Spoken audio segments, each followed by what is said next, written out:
সে তোমাকে ইম্পর্টেন্স দিচ্ছে না। তুমি অনেক রকমের টিপস, অনেক রকমের ট্রিক্স, সমস্ত কিছু অ্যাপ্লাই করেছো, কিন্তু কোনো কিছুতেই কোনো কিছু হচ্ছে না। কেন হচ্ছে না?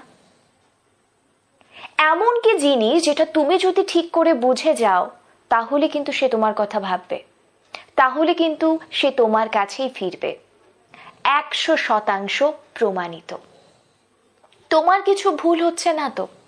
যদি কিছু ভুল হয়ে থাকে তাহলে শুধরে নাও।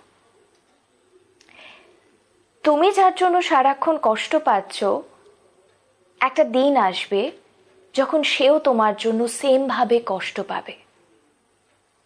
তুমি যে পেইনটা ফিল করছো, সে সেই পেইনটাকে ফিল করতে পারবে। তুমি যার জন্য পাগল হয়ে যাচ্ছ দিনের পর দিন, সেও তোমার জন্য পাগল হয়ে যাবে। কিছু সিম্পল জিনিস যদি তুমি বুঝতে পারো, তাহলে পরে জিতটা কিন্তু তোমারই হবে।